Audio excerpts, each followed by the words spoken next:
Is mainly the story for the next several days, guys. Cold weather, high temperatures in Chicago and really across the area. 15 today, 13 tomorrow, even colder on Thursday. You factor in that breezy wind, which isn't terribly strong, but it is enough, we think, to keep wind chills mainly below zero throughout the work week. Then Friday and Saturday, we're getting more and more interested in a period of what could be impactful lake effect snow. So let's take a moment over here and dive into that part of the forecast.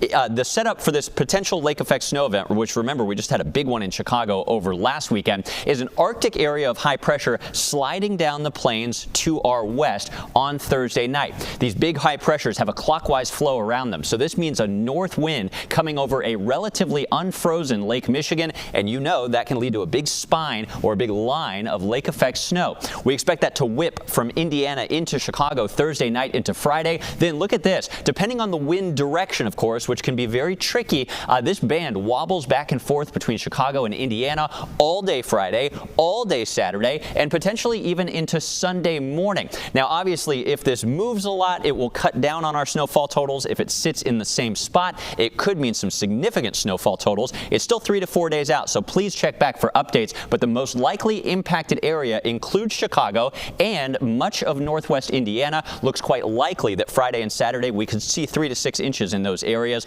with much higher totals possible, depending on how this plays out.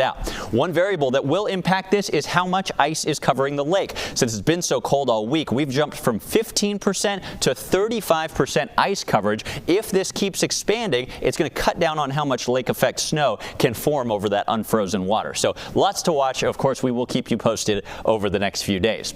Today's forecast, a few flurries clearing out, wind chills below zero with highs of 15. Overnight tonight, it is cold, 1 degree with wind chills 15 below in some areas. 7-day forecast has cold, breezy, and mainly dry weather for the next couple of days. Lake effect snow looking quite likely on Friday and Saturday. Chris? David, thanks. The trials